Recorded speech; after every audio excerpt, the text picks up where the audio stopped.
Welcome to Les Schwab Tire Center's Outdoor GPS, presented by Fisherman's Marine and Outdoor. Good morning, everyone. You're watching Les Schwab Tire Center's Outdoor GPS, presented to you by Fisherman's Marine and Outdoor. And today is the 23rd of June, staring at July. And if you're a duck hunter, we're getting closer and closer to duck season. We've got elk season to get through. We'll talk a lot about that going forward. But today we're talking sockeye and steelhead from the bank. And we're going to have the right person for it. We have Ken Vellante here from Coldwater Strong. We're going to talk about some of the products that he manufactures to help you be more successful when you're out there chasing these fish around. Now, there's lots of places that you can bank fish for sockeye and steelhead right now. And there's lots of places that you can use your sleds as well. Now, both of them are going to have very different ways to go about it, but we're going to try to break things down to where they're very user-friendly, not overcomplicated, something that will hopefully just make that first time for you maybe, or maybe you're already experienced at it, make it easier for you, right? Some of the pre-tied rigs that Ken comes up with from Coldwater Strong, yeah, they're very basic, but that's the whole point, right? Not to overthink these things. Don't use so many goofy gadgets that sometimes work, but in most cases, keep it simple, stupid.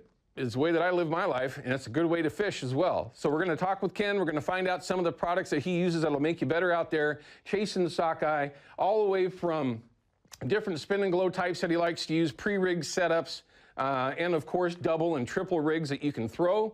Also ways that you can use double rigs, or for that matter, if you did it right, triple rig out of a sled. It all depends on location, location, location. Sockeye are a very fickle animal, and they'll literally drive you nuts below Bonneville. If you find the right spot where they're traveling, you can put numbers up and your arm will get wore out.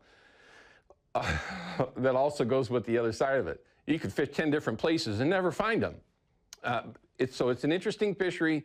They're well worth the effort, but we'll find out some easy ways to where you might be more successful when you get out there. So Ken will be coming in here in just a little bit live in the studio, and we're going to utilize him for our Chevy Silverado Tech Tip of the Week as well, on one that might be different, right? Yesterday we had a caller that asked specifically about different ways to target sockeye, and bobber fishing came up. And now my response was, heck, I haven't done that. If you catch a fish, bobber fishing, send some photos in. Well, Ken's got that figured out too. So we may use that in the Chevy Silverado Tech Tip. So pay attention. We're going to show you some different ways to go after these delicious fish on the Columbia right now. And it's a way that you can catch them all the way throughout the system.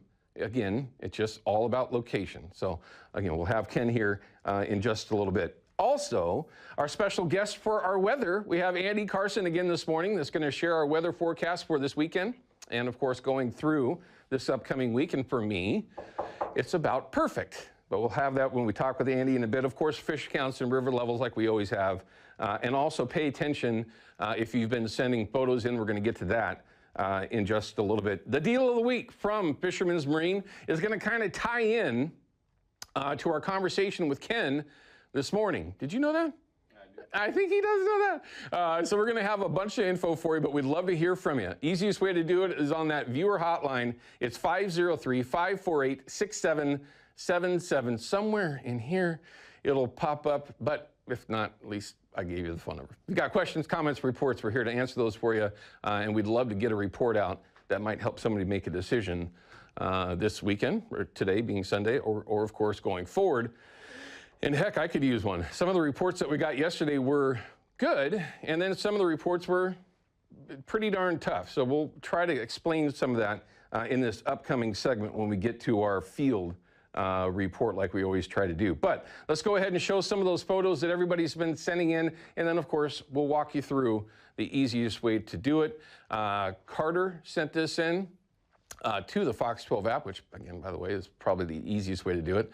Nice Chinook right there, and it's going to be this way for quite a while. We're staring at July. We got August, and then of course our September fisheries. We got a lot of salmon fishing to do, and we're going to keep seeing some photos. So keep sending them in, and especially if you cheat like this one with the cute kid. Looks like with the mud dauber. Clayton, nicely done. It looks like off the Silettes. Oh. That's bigger than a chicken. but that's also the perfect size halibut. I mean, really, if you want the best eaten one, anything like that in that size range is perfect. And there's been quite a few of those being caught. It's all about opportunities to get out there. I might even be able to catch a halibut here in a couple of weeks. We'll see how that works out. Father's Day Springer, Earl and Craig. Geez, Ryan, are we that far behind? Definitely some good opportunities. And when we have Ken here in just a little bit, we're going to do the best we can and maybe give you a different one than what you've had a chance to go after. Fun times. Looks like Toby got himself a nice fish. And I think the dog is more interested. Oh, there's 4 or 5 tacos. 6 tacos. Yeah, that's a nice one. Some walleye. I wonder how TJ ended up yesterday. I didn't get a chance to talk to him. Odell Lake, that's a Mackinac, everyone. Melissa, nice fish. Congrats on that one. That's the eater size. They are certainly fish that people love to target. Another nice springer. Steve, well done. And looks like that was out on the Columbia. Oh, here we go. Summer steelhead. TJ's first springer. Well, I'd call that a summer Chinook, but it's close. It's close. It's okay. Looks like they were out doing a float, which, yeah, I'm daydreaming about that right now. Here's a video. That is the head of the channel, everyone. The very famous, very unpopulated location these days. I'm kidding. It's probably the most populated area. Well done. This guy knows what he's doing. Did you see that? Nicely done, Kevin. Nice. Yeah, I mean, listen, everyone, I fish alone a lot, and it is not easy landing a fish solo. He just made that look easy. That's some experience right there, I can tell you right now. Very, very cool. 360 and probably a spinner, or it could be a stuffer bait. And that's where there's certainly been some reports coming from. It looked like a stuffer bait to me with it slid up the leader like that. Yeah, some of the reports I'm already getting this morning are from that area. Here's the easiest way to actually send those photos in. It's the Fox 12 app. Download it. It's free. Find Outdoor GPS. It'll literally tell you how to upload your photos and video. We want to see more videos, so don't be shy with that. We'd love to be able to show you off at the beginning of each one of our shows. All right, we're going to cut out. When we come back, we're going to have our field report from, well, a couple of reports from yesterday, a couple of reports from this morning already, and then give you all the insight that you need to make a decision. And we'll also have Andy Carson. We'll be back in just a couple minutes.